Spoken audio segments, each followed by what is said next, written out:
ٹھیک ہے، تو ڈاکٹر صاحب آپ کیا کہیں گے، سیاست صرف اقتدار کا نام تو نہیں ہے نا؟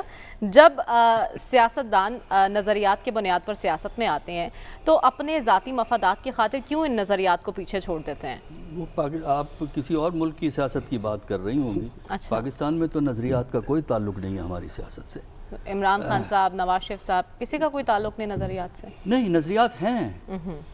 دیکھیے نظریات ہیں، اقتدار میں آنا ہے، اپنا راج پاٹ کرنا ہے، ہم نے پیسہ کمانا ہے، کیونکہ سیاست پیسے سے کھیلیں گے، اس سیاست سے پھر پیسہ بنائیں گے، اسے اپنے اقتصادی صورتحال بہتر کریں گے. تو یہ نظریہ ہے ہمارے ہاں، جو اصولی نظریہ ہے وہ نہیں ہے. دیکھیے جو آپ بحث چل رہی ہے اس وقت، جہاں عدم توازن ہوتا ہے سیاسی اداروں میں اور ریاستی اداروں میں، دنیا میں ایسی مثالیں ہیں جہاں اس عدم توازن کو درست کیا گیا ہے. کیسے؟ اور وہ ایسے درست کیا گیا ہے جو کہ میرا خیال ہے ہمارے پاکستان کے سیاستدانوں کو سمجھنے کی کوشش کرنی چاہیے.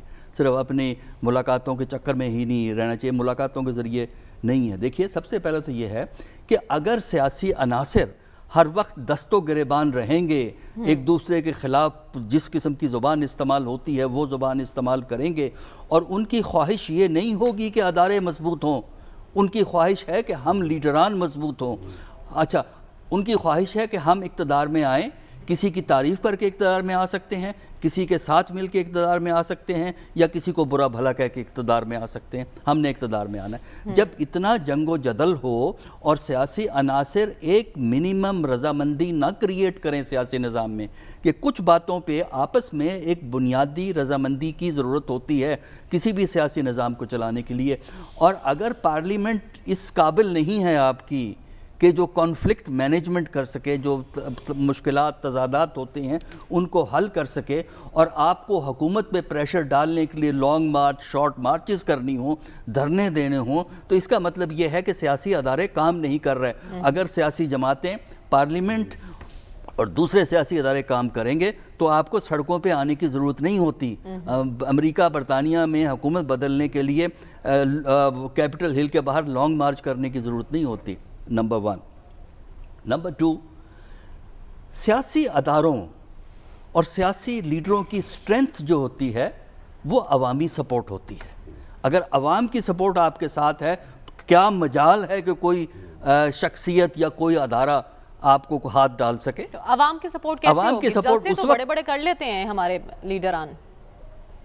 عوام کی سپورٹ اگر ملتی ہے نا، وہ ملتی ہے جب آپ یہ عوام کو اعتماد میں لے کر ان کو یہ کنونس کریں کہ یہ جو نظام حکومت ہے اور یہ طریقہ کار ہے یہ ان کی زندگی کو بہتری کی طرف لے کے جائے گا.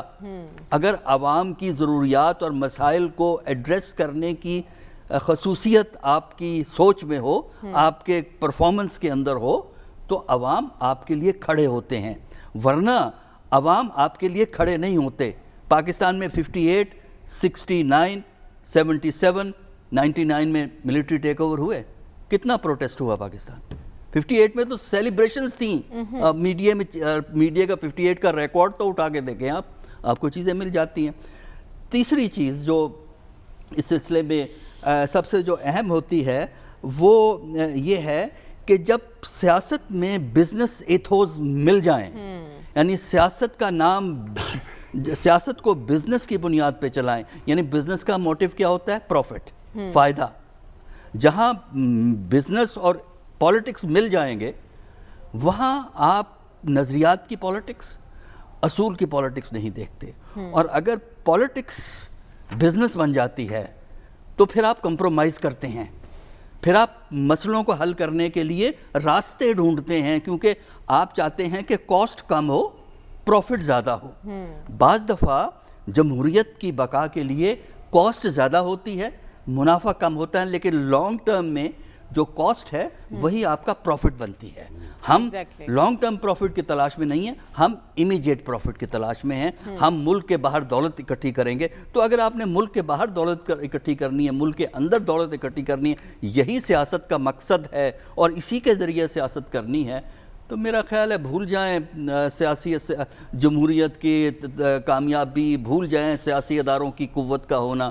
سیاسی اداروں کی قوت صحیح سیاست بالغ نظری، لانگ ٹرم پرسپیکٹو اور عوام کی خدمت پر ہے، جو انفارچونیٹلی ہماری سیاست کا خاصہ نہیں ہے۔